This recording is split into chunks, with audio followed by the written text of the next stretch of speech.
Ratusan petani dan warga Kulon Progo, Yogyakarta terlibat bentrok dengan aparat saat berunjuk rasa menolak pembangunan Bandara Kulon Progo. Unjuk rasa disampaikan pada Rabu siang di kantor Gubernur DI Yogyakarta di Kompleks Kepatihan, Yogyakarta. Ya, ini massa mencoba menyuarakan aspirasi mereka dengan memaksa masuk ke dalam area kantor gubernur. Namun upaya paksa demonstran ini dihadang oleh petugas Satpol PP dan juga polisi. Kericuhan antara pengunjuk rasa dan petugas pun akhirnya tidak terhindarkan dan bisa diredam tak lama kemudian. Massa menolak pembangunan bandara yang mereka nilai akan merugikan petani lahan pesisir.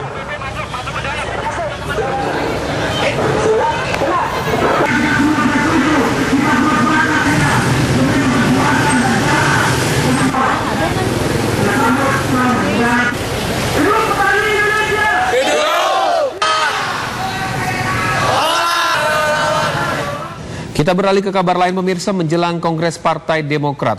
Nama Susilo Bambang Yudhoyono disebut-sebut mendapatkan dukungan penuh untuk dipilih secara aklamasi menjadi ketua umum partai. Namun menurut Marzuki Ali, aklamasi tidak diatur dalam tata tertib Kongres. Menurutnya aklamasi justru akan mencederai nilai-nilai demokrasi. Marzuki Ali, Wakil Ketua Majelis Tinggi Partai Demokrat saat ini. Ingin merespon dukungan dari teman-teman di bawah bahwa Pak SBY itu sebetulnya sudah tidak pada saatnya lagi saat ini turun ke lapangan. Itu harapan teman-teman. Mereka meminta Pak SBY itu sebagai figur pemersatu, sebagai inspirator, pengayom, pelindung yang membimbing kita. Jadi yang membimbing kita, siapapun nantinya ketua umum, kesempatan Pak SBY untuk membimbing ketua umum dalam melaksanakan tanggung jawabnya. Tidak ada dalam tata tertib misalnya untuk memutuskan ketua umum aklamasi, itu nggak akan. Kalau itu terjadi pemaksaan di dalam tata tertib dan itu bahaya untuk Partai Demokrat. Partai Demokrat habis ya, nilai-nilai demokrasi tidak ditegakkan. Itu yang saya khawatirkan. Praktek prostitusi terselubung melalui media sosial marak terjadi di Jember, Jawa Timur. Ironisnya, praktek prostitusi ini diduga banyak dilakukan oleh kalangan pelajar. Praktik prostitusi kalangan pelajar di Jember, Jawa Timur sudah mulai mengkhawatirkan. Dalam melakukan transaksi, para pelajar tidak segan untuk mengirimkan foto-foto. Bahkan mereka juga mengirimkan foto yang masih menggunakan seragam sekolah. Tetapi untuk bisa memperoleh para pelajar ini sangatlah susah. Jaringan prostitusi pelajar sangat rapi dalam menjalin komunikasi. Untuk bisa menggunakan jasa mereka, pelanggan harus mengeluarkan uang dengan kisaran Rp500.000 hingga Rp1.000.000. Maraknya praktik haram ini diakui oleh Komisi Penanggulangan AIDS Dinas Kesehatan setempat. Ya, kalau melihat tren ya untuk HIV/AIDS di Kabupaten Jember ya, kita melihat tren dari tahun ke tahun ini sudah mengalami beberapa peningkatan ya. Kita memang di Kabupaten Jember mulai diketemukan tahun 2004 ya, sampai dengan tahun 2015 saat ini itu sudah diketemukan 827 kasus ya. Berdasarkan data penderita HIV/AIDS dalam 2 bulan terakhir terdapat peningkatan dan lebih memprihatinkan ternyata penderita HIV/AIDS itu didominasi kalangan pelajar dan mahasiswa.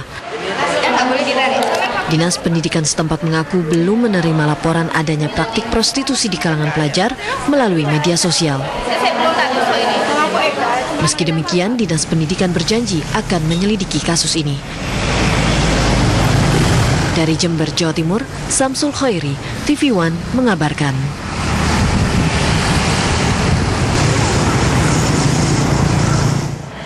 Ya, kami akan hadir untuk Anda pemirsa usai jeda dengan perbincangan mengenai kisruh PSSI sesaat lagi di Kabar Petang.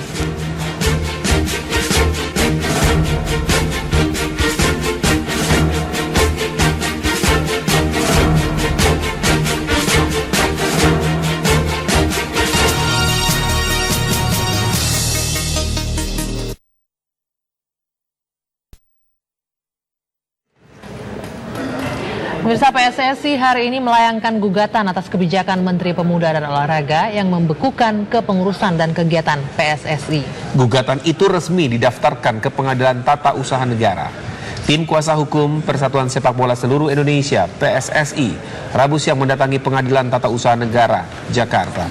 Kedatangan tim kuasa hukum PSSI ini untuk mendaftarkan gugatan yang dilakukan PSSI terhadap Kementerian Pemuda dan Olahraga terkait surat keputusan Menpora soal pembekuan PSSI. Dalam pokok utama gugatan PSSI ialah untuk menganulir keputusan Menpora Imam Nahrawi yang membekukan organisasi sepak bola tersebut. Langkah ini dilakukan sebagai upaya PSSI untuk tetap independen seperti yang diamanatkan oleh Statuta Federasi Sepak Bola Dunia FIFA. Itu jurisdiksinya itu apa organisasi olahraga. Pendaftarannya sebentar usul pendaftaran ini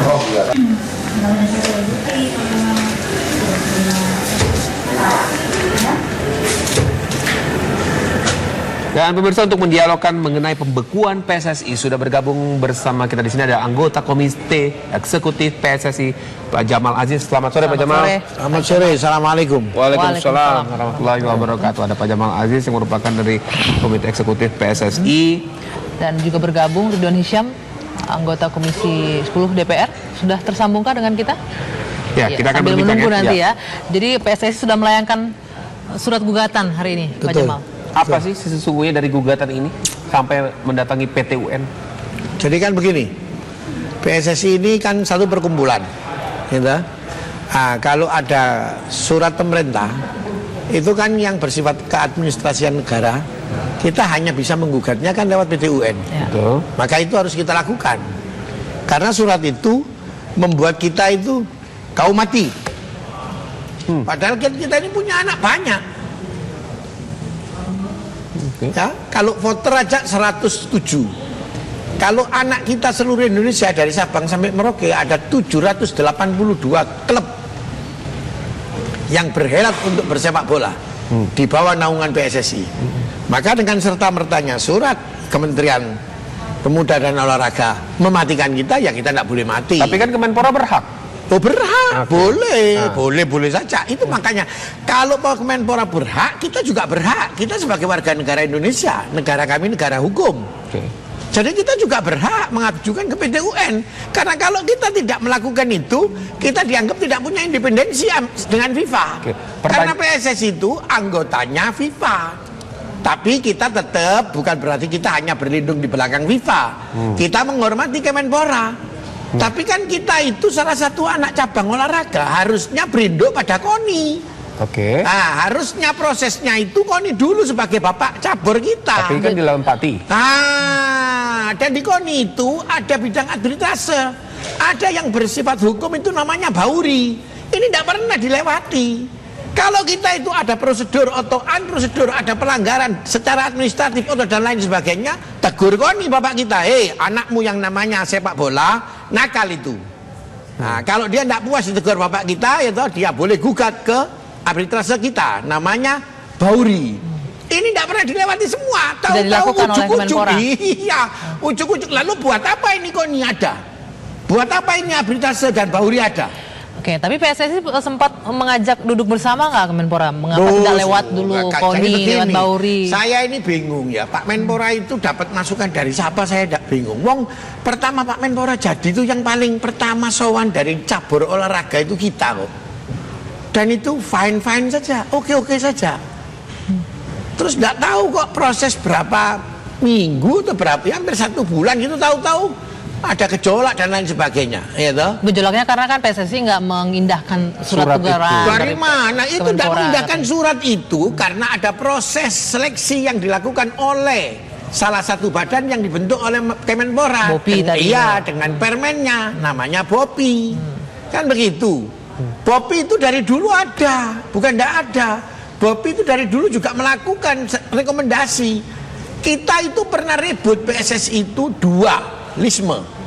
Ingat ya? KBSI dan PSSI. Liganya pun 2. IPL dan ISL saat itu.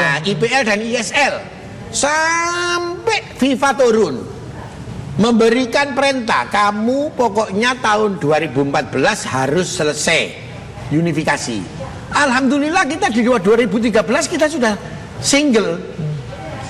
Oke, selesai masalah yang itu. Selesai, sudah. Nggak ada masalah, yang repotnya seperti itu. Jadi selesai. pertanyaannya sampai sekarang itu. Pertanyaannya mengapa? Iya. Kok ini sampai surat Iya, turun? serius, iya. Ini kalau saya ibaratkan analog ya, meminjam yang kawan saya namanya Inja.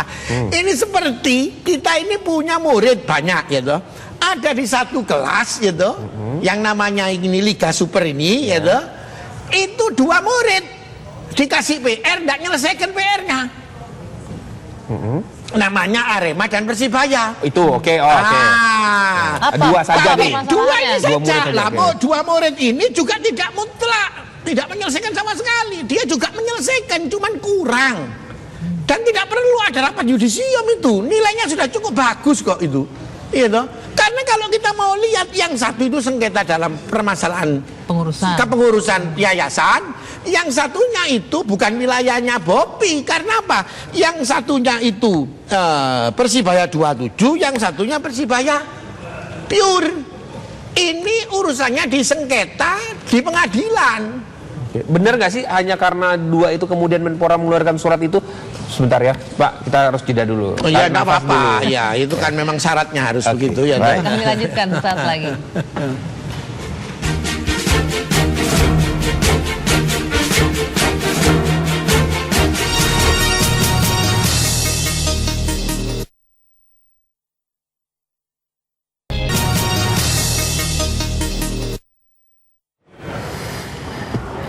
Kami lanjutkan kembali informasi di Kabar Petang. Sebelum kita lanjut berbincang, Pak Jamal, kita akan bergabung terlebih dahulu dengan reporter TV One di Jerman ini yang kita diinformasikan organisasi sepak bola dunia FIFA meminta pemerintah Indonesia untuk menahan diri agar tidak mencampuri masalah PSSI. Miranti akan mengabarkan informasi selengkapnya. Silakan Miranti.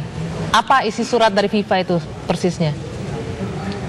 Selamat siang Anggia, selamat petang Anggia, selamat petang pemirsa TV One. Isi surat dari FIFA itu memang mengkonfirmasikan bahwa pada tanggal 10 April 2015 FIFA telah melayangkan sebuah surat kepada Menteri Pemuda dan Olahraga Republik Indonesia terkait dengan situasi yang dihadapi oleh PSSI. Dan intinya surat ini adalah meminta agar pemerintah Indonesia tidak ikut campur dalam masalah yang dihadapi oleh PSSI sebagai anggota FIFA dan membiarkan PSSI menghadapi masalahnya sendiri dan memenuhi kewajibannya sebagai anggota FIFA. Dan bila peringatan ini tidak dipenuhi, maka FIFA tidak memiliki jalan lain selain menjatuhkan sanksi kepada PSSI. Namun sanksi yang seperti apa akan dijatuhkan oleh FIFA nantinya itu tidak dijelaskan dalam surat tersebut. Dan surat ini juga menyatakan bahwa FIFA tetap memonitor apa yang terjadi dengan PSSI dan saat ini belum dapat memberikan komentar. Anggia. Oke, Pak Jamal, ini sudah didengarkan. Miranti, tahan sebentar ya, kita ke Pak Jamal. Dikatakan nih, FIFA sudah berkirim surat ke Menteri Pemuda dan Olahraga. Itu jelas, katanya tidak boleh ikut campur urusan yang tersangkut dengan PSSI dan diminta menyelesaikan terlebih dahulu. Jadi begini, FIFA itu tidak serta-merta menulis surat langsung. Jadi kita itu akhirnya dapat dari media ya. Menpora itu bersurat kepada FIFA bahwa situasi PSSI demikian, demikian, dan demikian. Gitu. Akhirnya surat itu dijawab oleh FIFA bahwa ini wilayah kerjanya PSSI. Sebaiknya Anda menarik diri, biar mereka menyelesaikan permasalahannya sendiri. Karena ini anggota kami akan lebih tahu, kami yang monitor semua anggota kami. Sebaiknya Anda menarik diri. Nah, waktu kita mendapat itu, surat itu, sudah, berarti kan mungkin menurut saya, kemarin Pak Menteri itu mendapat masukan yang aneh-aneh dengan surat resmi dari sekjennya FIFA itu mengatakan begitu. Saya pikir timbul satu kesadaran, berarti kita memang tidak boleh. Bukan berarti kita PSSI itu selalu berlindung di bawah FIFA, tidak. Kita tahu, kita itu ada di dalam bingkai NKRI. Di NKRI itu ada yang namanya Menpora. Tapi untuk urusan teknik football, kita itu sudah menerima menjadi anggota FIFA. Sebentar, supaya ini semua orang tahu bahwa Republik itu begitu lahir tahun 45, proses 7 tahun setelah merdeka, kita itu mendaftarkan diri ke FIFA, diverifikasi oleh FIFA. You punya negeri ini pakai hukum stelsel apa? Stelsel aktif. Oh, dicek sama dia. Oh, Anda ternyata punya republik, bisa menjadi anggota kami. Syaratnya semua yang urusan sepak bola Anda harus tunduk dengan kami. Karena bola tidak boleh diintervensi dengan kepentingan politik. Tidak boleh campur tangan pemerintah. Tidak boleh siapapun. Pokoknya hanya Anda tunduk kepada statuta FIFA. Dan itu berjalan. Oke, tadi dikatakan dari surat itu bahwa FIFA akan memberikan sanksi. Sanksinya belum jelas memang ya. Tapi bagaimana PSSI menghadapi ini kalau memang ada sanksi? Untung kalau sanksinya belum jelas. Ya, saya yang heran kok bisa TV One bisa dapat yang di Jerman. Bagaimana itu ceritanya? Berarti itu surat yang kedua dong kalau begitu peringatannya FIFA. Karena surat yang pertama itu Kemenpora bersurat dijawab. Nah, dari jawaban itu mungkin ya ada yang pembisik atau bagaimana secara emosional memberikan peringatan. Jedek. Yang pertama kita jawab, katanya jawabannya tidak substantif. Ya udah oke. Surat yang kedua itu kita sudah mempersiapkan kongres. Anggota PSSI sudah siap kongres di Surabaya. Pak Jamal, ini yang di layar ini adalah korespondensi antara reporter kami di Jerman dengan permintaan wawancara sekjen di FIFA. Dan kemudian dijawablah dengan surat ini. Kemudian dimintai statementnya, dia memberikan pernyataan seperti ini, mengatakan bahwa tidak boleh dicampur tangan pemerintah betul. terhadap apa yang dialami sepak bola Indonesia. Ya. Iya, betul. Kemudian disampaikan juga di sini kalau sampai PSSI tidak menjalankan kewajiban-kewajibannya, PSSI yang akan dikenakan sanksi. Betul. Itu tadi saya katakan, kalau kita tidak menjalankan kewajiban kita, misalnya kita diancam untuk dibekukan, kita tidak menggugat ke PT UN, itu dianggap kita tidak mampu menjaga independensi kita sebagai anggota FIFA. Anda sudah saya beri otoritas untuk menjalankan rule of the game by statuta. Ternyata Anda diintervensi, Anda tidak melakukan sesuatu apa yang ada di negara Anda. Bahwa negara Anda negara hukum. Anda punya tidak hak berupaya, untuk menggugat ke PSSI PT tidak UN. berupaya untuk menceritakan, menjelaskan lebih detail untuk duduk kembali bersama Menpora. Sebetulnya begini, kami sudah 2 kali setelah Enggak, terpilih kemarin PSSI malah datang ke Menpora. Bukan Menteri Pemberdayaan Pembangunan Manusia kan? Keliru. Setelah Kita dipilih. datang turun ke Jakarta, langsung pertama kita ke kantor Menpora. Nah, kemudian apa yang terjadi? Beliau tidak ada ke Palembang. Tidak ketemu. Tidak ketemu. Iya. Tapi kan kita sudah punya etiket baik.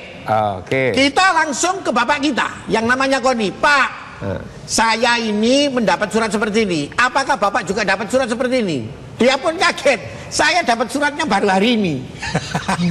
Bagaimana bapak kita itu baru dapat surat hari kemarin itu, Senin itu. Baru dapat dia siang. Loh, kita enggak.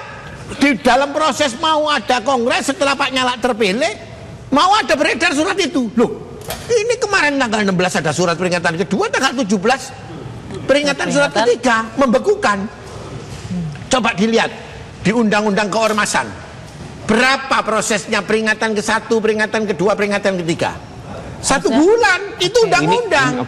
Ini dalam jangka Tapi waktu. kan dari oknumnya ya Pak Gatot selalu mengatakan, oh itu kita hafal begini, itu peraturannya begini. Loh, boleh silakan. Yang namanya peraturan menteri itu dibuat, pertama Republik ini disusun adalah undang-undang dasar. Baik. Implementasinya undang-undang. Pak Jamal. Yang lebih detail peraturan pemerintah. Semuanya Ini harus kan sudah masuk senyawa. gugatan PT UN ya? Iya. Berarti tinggal menunggu gugatan PT UN ini ya? Iya. Kalau toh Itu secara administrasi. Administrasi saja bahwa kita buktikan bahwa kita kalau supaya ternyata harus PT menjaga UN independensi. menolak, ternyata membenarkan apa yang dilakukan Menpora? Loh, kita tetap jalan. Oh, tetap jalan? Tetap jalan. Bagaimana enggak mau jalan? Loh, itu kan upaya hukum sebagai kita anak negeri ini. Tetap jalan. Tapi apapun itu mudah-mudahan kita berharap permasalahan selesai ya. Jangan dianggap kita itu membeku melawan, tetap jalan. Kita jalan, kita buktikan bahwa kita taat kepada FIFA. Nanti kalau sudah kita jalan, PT UN-nya salah dan sebagainya, kita sudah jaga independensi kita. FIFA jatuhkan sanksi, ya sudah. Tapi kan kewajiban kita sudah kita lakukan. Terima kasih Pak Jamal. Tapi mudah-mudahan jangan sampai turun sanksi dari FIFA ya. Yang perlu tahu, yang perlu tahu. Habis waktu kita udah injury biar tahu. Kalau sampai turun, kita tidak bisa ikut SEA Games. Ya, betul. Persib tidak boleh ikut AFC. Persipura tidak bisa ikut AFC. Dan Persipura tadi sudah mengirim surat. Ini mau difasilitasi oleh Vanua. negara yang sekarang ini lagi mau Ya, baik. menarik mereka. Terima Baik. kasih. Terima Pak kasih Jamal Pak Aziz. Jamal. Menarik. Sama-sama. Ya. Terima Tadi kasih. Miranti juga terima kasih laporannya langsung dari Jerman. Dan kami akan lanjutkan kabar petang bersama usai jeda sesaat lagi. Tetap bersama kami.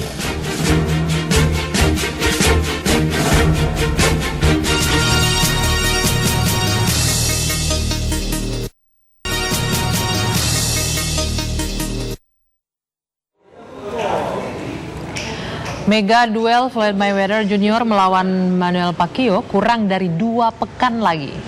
Tarung syarat gengsi ini akan memperebutkan beberapa sabuk tinju dunia. Nah, untuk kali pertama, sabuk-sabuk kebanggaan itu dipamerkan untuk umum.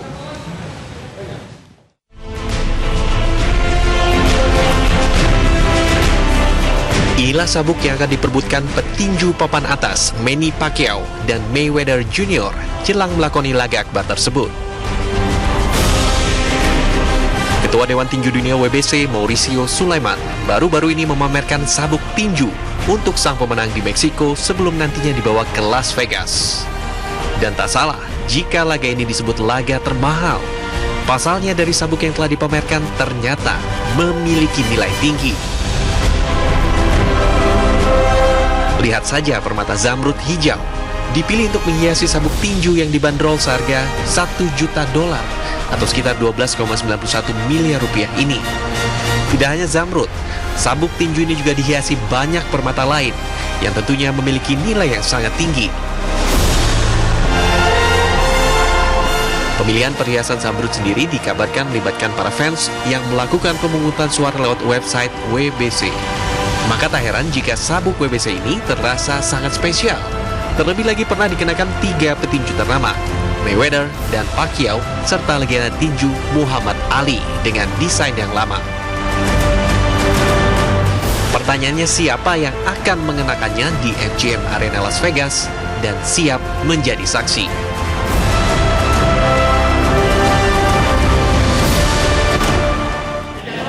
Duel abad ini, dan pastikan Anda tidak melewatkan pertarungannya antara Floyd Mayweather Jr. melawan Manny Pacquiao hanya di TV One 3 Mei 2015. Dan kita masih akan hadirkan beragam informasi lainnya untuk Anda. Jangan beranjak dulu dari kabar petang, usai jeda saat lagi.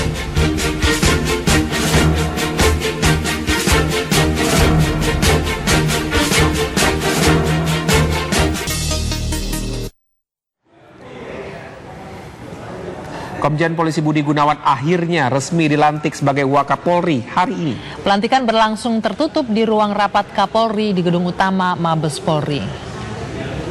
Para wartawan tidak diperkenankan untuk meliput acara pelantikan yang berlangsung tertutup ini. Acara ini dihadiri oleh pejabat utama Polri dan Kompolnas. Pelantikan berlangsung singkat karena Kapolri Badrodin Haiti sedang fokus pada pengamanan konferensi Asia Afrika.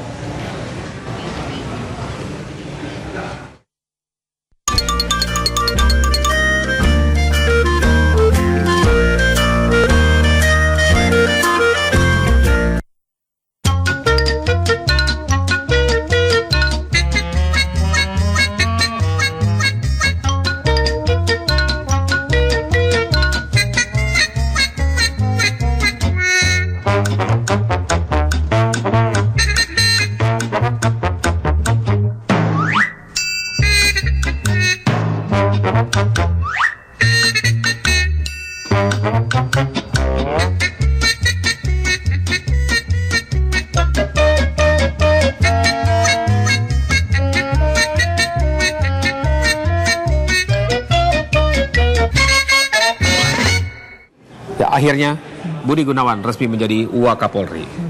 Dan kabar tadi sekaligus menutup perjumpaan kita di kabar petang hari ini. Saya Muhammad Rizky. Saya Dwi Anggia, terima kasih atas perhatian dan kebersamaan Anda. Selamat malam. Sampai jumpa.